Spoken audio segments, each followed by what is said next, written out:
Good morning, boys and girls. I hope you guys are enjoying working at home and learning. Here's Thomas. He's going to help me today. Thomas, say hi. Hi, everyone.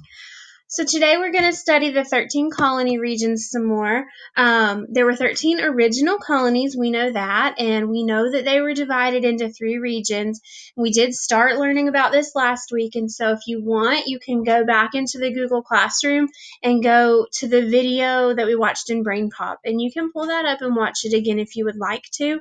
But we've watched it twice in class, so I just wanted that link to be there in case you wanted it again. But today we're going to really focus in hard on the New England colonies and really learn what life was like as a colonist in the New England region. But to review, we know that as more and more people came to the New World, they made these settlements called colonies, and we know that a colony, let me move myself a little bit so you can see, there you go. We know that a colony is just a group of people that live in a new area, and they still follow the government leadership from their homeland. So in this case, most of the colonists that we typically think about were from England. Those are the ones who did end up years down the road forming the United States of America. But these colony regions were divided, or these colonies ended up really being divided as we study them into 3 regions based on the land and the climate and just the way of life of the people there. Because we all know that, the way your land is formed and the climate can really affect the jobs and the types of lives that people live. Here we go. There were 3 regions in the colonies that we divide them into now. They weren't really divided up that way back then, but we do it now kind of just to make it easier for us to study them and to learn more about those regions. So we talk about the New England colonies, which we'll focus on today. We talk about the Mid-Atlantic colonies and the Southern colonies. So let's go ahead and learn about the New England colonies. Okay, buddy? You ready? Let's teach them. So the New England colonies are up here in the northeast part of the United States. And if you know, we live down here in Georgia. And of course, this area out here, if you look at my mouse arrow, is the Atlantic Ocean. And all the way over here across the ocean, we have Europe, we have England and Scotland and lots of other countries. The Netherlands, we remember learning about all those explorers that came from France and England and Spain, and that's all way over here in the Atlantic Ocean. And of course, up here in the real world, not just on this map, but up here, this would be where Canada is. And we know all about those explorers that we studied who came across the Atlantic and explored this new land that ended up bringing us colonists, people who came here looking for a new life. A lot of them looked for a better life. These were people who wanted maybe better opportunities. They might have wanted religious freedom.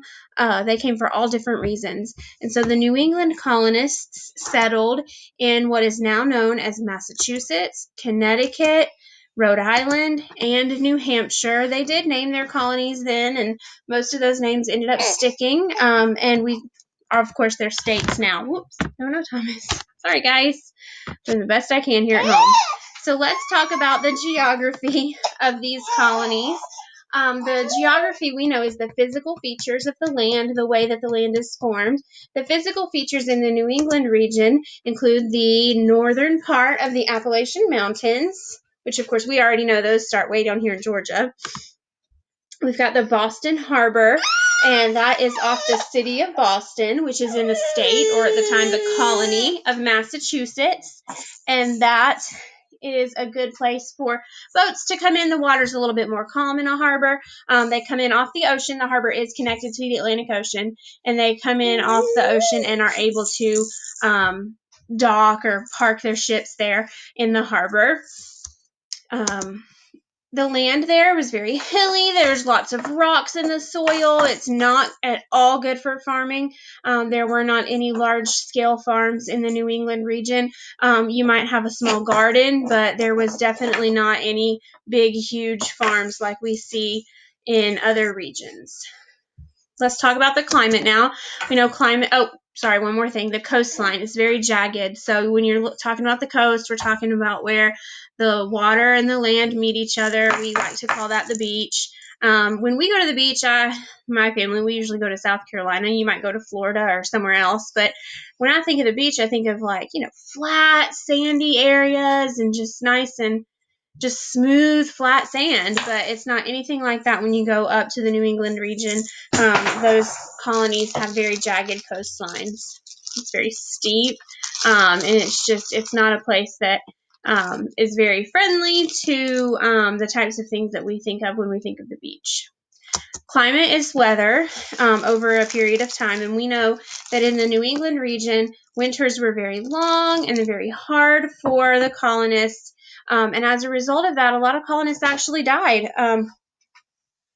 from the cold. They weren't prepared for it when they arrived here, and so they didn't have much of a growing season. They weren't able to grow and stock up food, and so between that and just the cold and not having proper shelter or maybe even proper clothing and the winter lasting so long, a lot of the colonists died in their first winter here in the new world.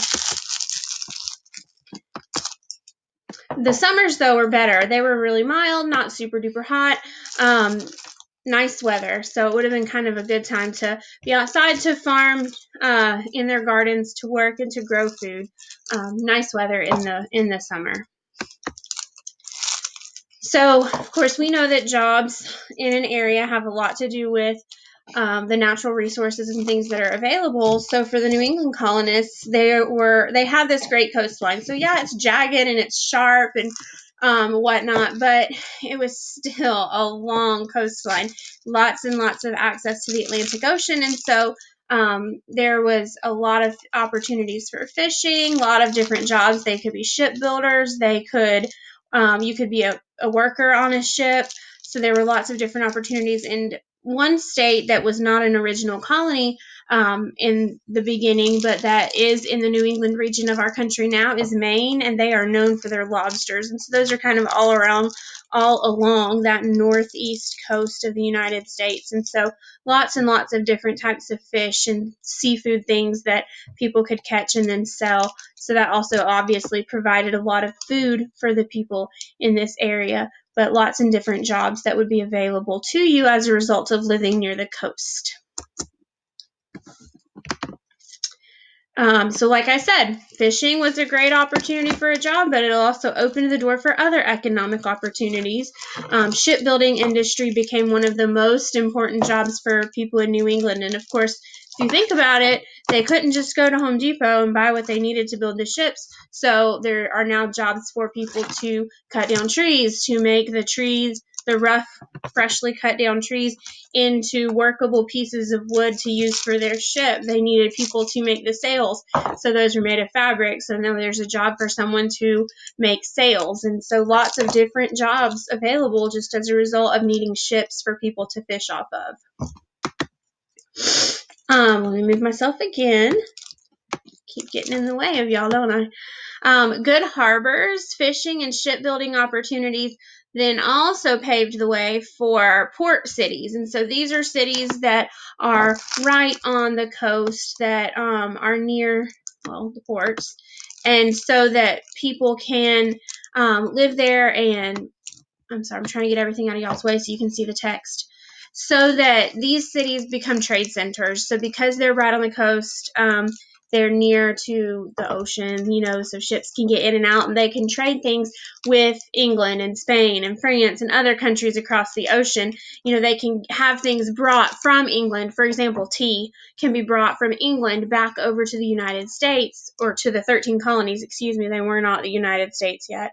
And then the colonists could then send back corn or things that we were able to grow here that maybe were not available in England. So this puts lots of people living in the area. So then when you have a lot of people living in an area, you have the opportunity to have other different types of jobs. You would need maybe eventually a teacher for the children, or you might need a cobbler to make shoes, or, people to do all kinds of different jobs once you think about having to be within a city. So there were all kinds of opportunities for the colonists in the New England region. Life was definitely hard. They didn't have Walmart. They didn't have technology like we have today.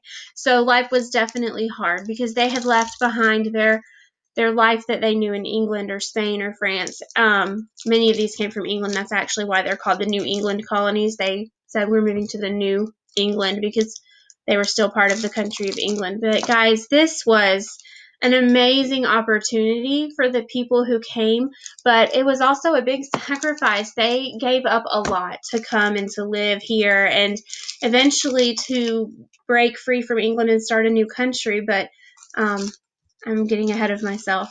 So what I want you guys to do now is there are two things. There's a Padlet link in the Google Classroom. And so if you have not already done your Reader's Workshop lesson for today, then you won't know what Padlet is. But it's just a really cool way for us to have a conversation on the internet as a class. So you're going to go back into your Google Classroom, and there's a Padlet question, and it asks, if you had lived in the New England colonies, what job do you think you would want and why? So you'll click on the little plus sign at the bottom right corner of your screen, and then that will create a place for you to type your name in the top, and then in the bottom, like part of the box that pops up, you'll get to type your answer to the question, and then you'll get to read and respond to some of your friends' ideas as well on the Padlet. And then the other thing you need to do, and you might want to do that first, it's up to you, but I'm going to come out of this slideshow and show you I have created a Foursquare for you, and it's in in your Google Classroom. It'll make a copy and save it straight to your drive when you open it.